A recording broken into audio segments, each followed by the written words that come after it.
आप लोग पढ़े थे कि भुजा के आधार पर त्रिभुज 3 प्रकार के होते हैं, उसी तरह कोण के आधार पर भी त्रिभुज 3 प्रकार का होता है।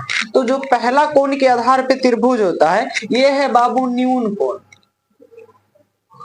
न्यून कोण त्रिभुज। और 2 नंबर में एक होता है, ये होता है समकोण त्रिभुज, समकोण त्रिभुज। और एक 3 नंबर में होता है और ये है अधिकोण त्रिभुज, अधिकोण त्रिभुज।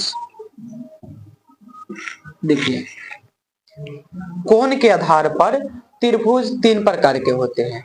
पहला न्यून कोण त्रिभुज, दूसरा समकोण त्रिभुज और तीसरा अधिकोण त्रिभुज। लेकिन अब आपके दिमाग में एक सवाल उत्पन्न हो रही होगी कि सर ये न्यून कोण त्रिभुज का मतलब क्या है, ये न्यून कोण त्रिभुज का मतलब क्या है। चलिए हम लोग थोड़ा सा समझने का प्रयास करते हैं कि न्यून कोण त्रिभुज का मतलब है क्या।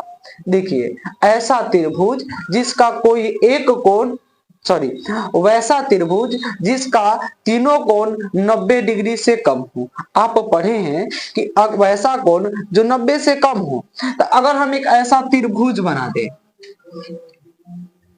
अगर हम एक ऐसा त्रिभुज बना दे, इसका नाम रख देते हैं P, इसका Q, इसका R।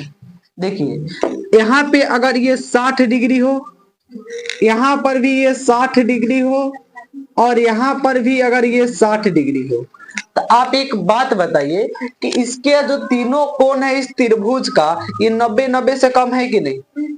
अगर 90-90 से कम है तो अर्थात न्यून कोण है। तो अगर वैसा त्रिभुज जिसका तीनों कोण 90 डिग्री से कम होता है उसे हम लोग कौन सा त्रिभुज कहते हैं, न्यून कोण त्रिभुज। अब थोड़ा सा हम लोग बात करते हैं समकोण त्रिभुज का। किसका बात करते हैं, समकोण त्रिभुज का। तो बाबू वैसा त्रिभुज जिसका एक कोण 90 डिग्री हो, वैसा त्रिभुज जिसका एक कोण 90 डिग्री हो। जैसे यहाँ पर देखिए हम लोगों ने एक ऐसा त्रिभुज बना दिया। देखिए तो अगर कोई एकदम सीधा रेखा आती है तो यहाँ पर 90 डिग्री का एंगल बनता है। कितना डिग्री का एंगल बनता है, 90 डिग्री का। तो यहाँ हम लोग लिख दिए 90 डिग्री। इसका नाम रख देते हैं A, इसका नाम रख देते हैं B और इसका नाम रख देते हैं C। अब देखिए मान लीजिए ये 90 है तो ये 45 डिग्री और ये भी 45 डिग्री। देखिए तो वैसा त्रिभुज जिसका एक कोण, वैसा त्रिभुज जिसका एक कोण 90 डिग्री हो उसे कौन सा त्रिभुज कहते हैं, समकोण त्रिभुज। अब एक और बच गया है और यह है बबुआ अधिकोण त्रिभुज। तो आप पढ़े हैं अधिकोण, वैसा कोण जो 90 डिग्री से कम अधिक होता है उसे हम लोग कौन सा कोण कहते हैं, वैसा कोण जो 90 डिग्री से अधिक होता है उसे हम लोग कहते हैं अधिकोण त्रिभुज। क्या बबुआ कहते हैं, कौन त्रिभुज कहते हैं, अधिकोण त्रिभुज। अब थोड़ा सा बात समझते हैं कि अधिकोण त्रिभुज क्या है। अब एक स्केल है और ये स्केल ये है।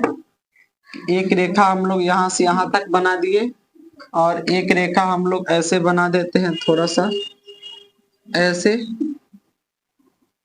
और इसको मिला देते हैं हम लोग ऐसे,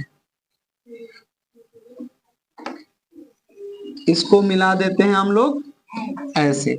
देखिए यहाँ पर जो कोण बना ये मान लीजिए बन गया 110 डिग्री। तो देखिए 110 डिग्री, तो ये कितना डिग्री बच गया, 35 डिग्री, और ये भी कितना बच गया, 35 डिग्री। और ये कौन सा कोण हो गया, अधिकोण त्रिभुज। और ये कौन सा था बाबू, न्यून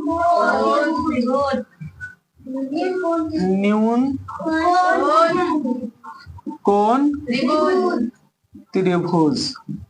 किसी को कोई दिक्कत? और ये क्या था, समकोण त्रिभुज। देखिए तो कोण के आधार पर त्रिभुज 3 प्रकार के होते हैं। कोण के आधार पर त्रिभुज 3 प्रकार के होते हैं। पहला न्यून कोण त्रिभुज, यानी वैसा त्रिभुज जिसका तीनों कोण 90 डिग्री से कम हो, वैसा त्रिभुज जिसका तीनों कोण 90 डिग्री से कम हो उसे हम लोग कहते हैं न्यून कोण त्रिभुज। जैसे कि आकृति में आप देख रहे हैं, इसका ये वाला कोण भी 90 डिग्री से कम है, ये वाला कोण भी 90 डिग्री से कम है और ये वाला कोण भी 90 डिग्री से कम है। देखिए तो इसका तीनों कोण 90 डिग्री से कम है कि नहीं, 90 डिग्री से कम है। तो ये कैसा त्रिभुज हो गया बाबू, न्यून कोण त्रिभुज। अब देखिए दूसरा है समकोण त्रिभुज, यानी वैसा त्रिभुज जिसका कोई एक कोण समकोण हो, कोई एक समकोण हो। समकोण बोले तो आपके दिमाग में ख्याल आना चाहिए 90 डिग्री का। जब भी बात आ जाए समकोण का तो आपके दिमागों में कौन सा बात आना चाहिए बबुआ, 90 डिग्री। समकोण सुनते धड़ाक जिगर आना चाहिए कि 90, कितना आना चाहिए, 90। तो वैसा त्रिभुज जिसका एगो कोण 90 डिग्री हो, एगो कोण 90 डिग्री हो, ओकरा के हम लोग कहेंगे कौन सा त्रिभुज, समकोण त्रिभुज। देखिए जैसे यहाँ पे एबीसी त्रिभुज बनाया गया है तो ये समकोण त्रिभुज हो गया। अब हम लोग बात कर लेते हैं अधिकोण त्रिभुज के बारे में। देखिए वैसा त्रिभुज जिसका एक कोण 90 डिग्री से अधिक हो, वैसा त्रिभुज जिसका एक कोण 90 डिग्री से अधिक हो उसे हम लोग कहते हैं अधिकोण त्रिभुज। जैसे यहाँ पर थोड़ा नजर दौड़ाइए, देखिए इसका नाम भी हम लोग रख सकते हैं P, इसका नाम रख सकते हैं Q, इसका नाम रख सकते हैं R। देखिए इसका एक कोण 90 डिग्री से अधिक है कि नहीं, और 90 डिग्री से अधिक है और दूसरा अपने ही 90 से कम हो जाएगा। तो ऐसे त्रिभुज को हम लोग कौन सा त्रिभुज कहेंगे,